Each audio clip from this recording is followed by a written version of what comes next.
Assalamualaikum warahmatullahi wabarakatuh. Sebelumnya izin memperkenalkan diri, nama Siti Nur Kamila, NPM 2301011079 dari Prodi PAI, kelas B semester 2. Di sini saya akan menjelaskan hukum nun mati dan tanwin untuk memenuhi tugas UTS mata kuliah TIK. Baiklah, yang pertama pengertian nun mati dan tanwin. Nun mati adalah huruf nun dalam keadaan mati atau bertanda sukun. Nun mati dikenal pula dengan sebutan nun bersukun. Maksudnya huruf nun yang mati atau bertanda sukun. Adapun tanwin merupakan tanda harokat terangkap dari baris fathah, kasroh, dan domah. Kemudian kita kenal dengan sebutan fathah tain, kasroh tain, dan domah tain. Perbedaan nun mati dan tanwin. Kemudian hukum bacaan nun mati dan tanwin. Yang pertama, izhar halqi. Izhar menurut bahasa al-bayanu artinya jelas atau nampak.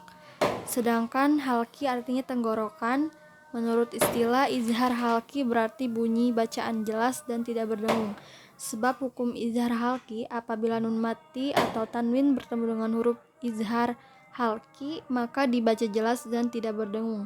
Huruf izhar halqi ada 6, yaitu ain, kha, ha, ha, dan hamzah. Kemudian idgham bila gunnah. Idgham menurut bahasa artinya memasukkan atau menggabungkan. Bigunnah artinya dengan dengung. Menurut istilah, idgham bigunnah adalah bacaan yang berdengung.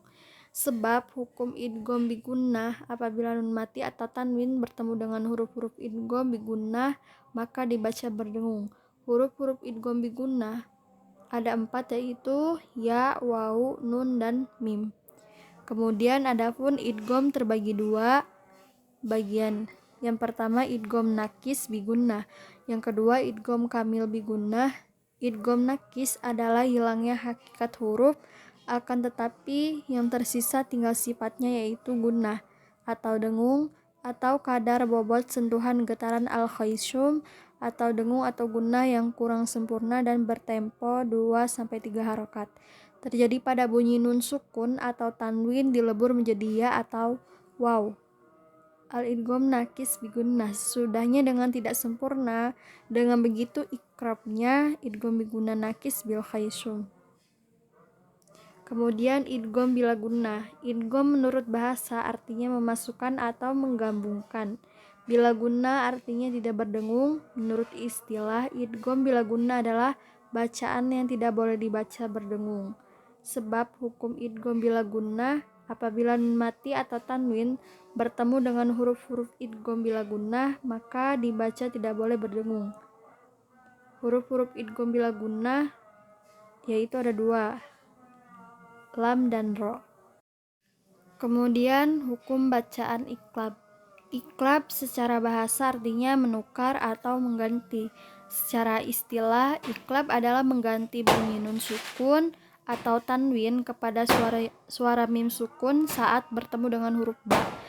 Secara istilah, iklab adalah mengganti bunyi nun sukun atau tanwin kepada suara mim sukun saat bertemu dengan huruf ba. Cara membacanya adalah dengan merapatkan kedua bibir, mendengung, dan menahan selama 2 ketukan. Huruf qalb atau iklab ada 1, yaitu huruf ba. Kemudian dalam hal ini terdapat 3 proses qalb dengan penjelasannya sebagai berikut. Yang pertama, mengubah nun sukun atau tanwin menjadi mim yang di khalisah, murni atau sempurna secara lafaz dan bukan penulisan. Yang kedua, mengikhfakan, menyamarkan atau menyembunyikan mim tersebut pada ba, dan ini dilakukan dengan cara merapatkan 2 bibir sekaligus pada 2 huruf itu. Yang ketiga, menampakkan bacaan gunnah mim sambil mengikhfakannya, dan gunnah di sini adalah sifat bagi mim bukan sifat bagi nun. Contohnya yaitu mim ba'di yanbut sami'um basir alimum bidzatis sudur. Kemudian hukum bacaan ikhfa hakiki. Ikhfa menurut bahasa etimologi ialah tutup atau asatru samar. Sedangkan menurut istilah terminologi adalah mengucapkan huruf yang mati dan sunyi dari tasydid disertai dengan gunnah. Pada huruf yang pertama tanwin atau nun sukun.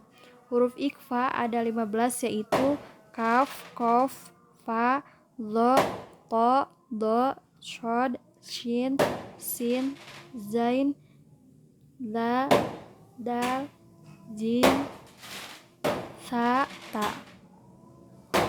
Cara membacanya adalah nun sukun atau tanwin masih terdengar atau samar-samar antara izhar dan idgham dan terus bersambung dengan makhraj sesungguhnya. Cara dan proses mengucapkan ikhfa ialah sebagai berikut. Yang pertama, mempersiapkan mulut makhraj huruf berikutnya setelah nun yang diikhfakan, kemudian mengucapkan gunnah secara sempurna dari al-khaysum, rongga hidung. Kemudian hal tersebut disertai keluarnya suara dari mulut disebabkan tidak tertutupnya makhraj nun pada bagian lisan. Kecuali pada huruf qaf dan kaf, maka dia betul-betul tertutup dengan sempurna. Oleh karena itu, pengucapan keduanya dengan gunnah murni yang sempurna dari rongga hidung dengan tanpa disertai suara sedikit pun dari mulut. Contohnya, min syarri ma khalaq wala antum abiduna ma a'bud fihi ma min kulli fakihatin zaujan bi ayyin dzambin qutilat. Kemudian hukum bacaan ikhfa syafawi. Ikhfa adalah membaca atau merangkum huruf-huruf yang sunyi dan mati dari tasydid disertai dengan gunnah pada huruf pertama. Syafawi disebabkan oleh huruf yang akan dibacakan ikhfa sebangsa bibir dan hurufnya hanya satu yaitu ba. Contohnya tarmihim bihijarati min wahum bil akhirah. Kemudian ikhfa syafawi terdiri atas dua kata yaitu ikhfa dan syafawi. Ikhfa artinya samar, sembunyi atau tertutup, di mana maksud bacaan ikhfa ini termasuk bacaan yang disamarkan. Syafawi artinya sebangsa bibir, di mana maksudnya karena dua huruf tersebut yakni huruf mim sukun yang bertemu dengan huruf ba, keluar huruf makhrajnya dari syafatain kedua bibir. Bacaan ikhfa syafawi yakni setiap ada huruf mim sukun yang bertemu dengan huruf ba di mana bacaannya berbunyi mim dan ditahan dua harakat dinamakan dengan ikhfa syafawi karena dalam bacaannya terdengar samar atau tidak jelas. Cukup sekian, mohon maaf apabila ada kata-kata yang salah. Saya akhiri, wassalamualaikum warahmatullahi wabarakatuh.